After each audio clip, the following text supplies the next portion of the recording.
पाठ 3 सवैया कविता देव पायनी नूपुर मंजू बजे कटी किकिनी के धुनी की मधुराई सांवरे अंग लसे पटपीत हिये हुल से बनमाल सुहाई माथे किरी बड़े दृग चंचल मंद हसी मुखचंद जुन्हाई जय जग मंदिर दीपक सुंदर श्री ब्रज दूलत देव सहाय। संदर्भ प्रस्तुत सवैया हमारी पाठ्य पुस्तक क्षितिज भाग 2 से लिया गया है।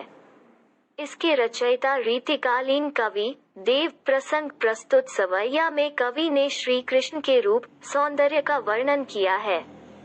व्याख्या कवि देव कहते हैं कि बाल कृष्ण के पैरों में पायल के घूंघरू बहुत मधुर ध्वनि में बज रहे हैं तथा कमर में बंधी हुई करधनी भी मधुर ध्वनि में बज रही है। कृष्ण के सांवले शरीर पर पीले वस्त्र शोभायमान हो रहे हैं तथा उनके हृदय पर वन पुष्पों की माला शोभा दे रही है। उनके मस्तक पर मुकुट मोर के पंखों का लगा हुआ है तथा विशाल आंखों में चंचलता है। उनके चंद्रमा रूपी मुख पर मंद मंद हंसी मनोहर लग रही है। कवि देव कहते हैं कि जिस प्रकार किसी मंदिर में दीपक सुशोभित होता है उसी प्रकार संसार रूपी मंदिर में कृष्ण किसी दूल्हे के समान सुशोभित हो रहे हैं। कविता डार द्रुम पलना बिछौना नव पल्लव के सुमन झिंगूला सोहे तन छवि भारी दे पवन झुलावे के कई कीर बतरावे देव कोकिल हलावे हुलसावे कर तारी दे पूरित पराग सो उतारो करे रायनोन कंजकली नायिका लतान सिर सारी दे मदन महीप जू को बालक बसंत ताही प्राथी जगावत गुलाब चटकारी दे। संदर्भ प्रस्तुत कविता हमारी पाठ्य पुस्तक क्षितिज भाग 2 से लिया गया है। इसके रचयिता कवि देव हैं। प्रसंग प्रस्तुत कविता में कवि ने बालक के रूप में बसंत का हृदयग्राही चित्रण किया है। व्याख्या बसंत ऋतु का आगमन होने पर कवि कहता है कि बसंत के आने पर वृक्षों की डालियां पलना बच्चों का झूला बन गई हैं तथा नए पल्लव और पत्ते कोमल बिछौना बन गए हैं। उसके शरीर पर फूलों का झबला वस्त्र अति सुंदर लग रहा है। कवि देव कहते हैं कि हवा उस बालक को झूला झूला रही है तथा मोर तोता आदि अपनी मधुर आवाज में मानो उससे बात कर रहे हों। कोयल उसे ताली देकर मिठास घोलती हुई प्रतीत होती है।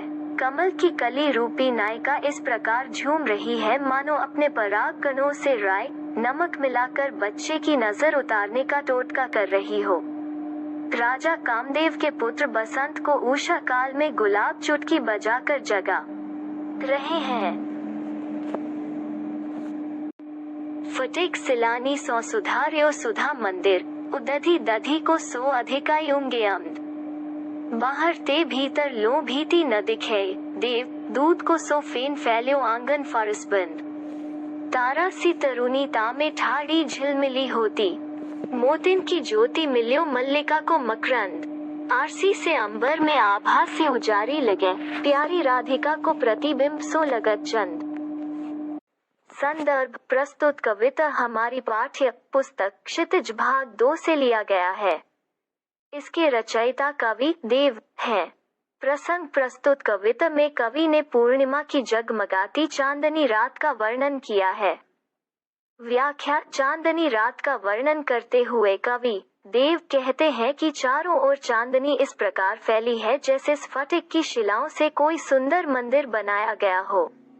चांदनी को देखकर ऐसा प्रतीत हो रहा है मानो दही का समुद्र अधिक तीव्रता से उमड़ रहा है जिसका वेग किसी भी प्रकार कम नहीं हो रहा है। कवि देव कहते हैं कि चांदनी का सौंदर्य इतना स्वच्छ एवं निर्मल है कि सब कुछ स्पष्ट दिखलाई दे रहा है। चांदनी में किसी भी प्रकार की दीवार या रुकावट दिखलाई नहीं देती है। चांदनी का सौंदर्य ऐसा प्रतीत हो रहा है मानो आंगन के फर्श पर दूध का झाग फैला हुआ है। तारों से भरी रात इस प्रकार झिलमिला रही है जैसे सितारों जड़ित वस्त्र पहने कोई युवती झिलमिलाती है। तारे मोतियों की माला के सफेद फूलों के समान पराग कण बिखेरते हुए प्रतीत हो रहे हैं। दर्पण के समान स्वच्छ आकाश में चांदनी से युक्त चंद्रमा अनुपम सौंदर्य से युक्त राधा के प्रतिबिंब पर छाई जैसा लगता है।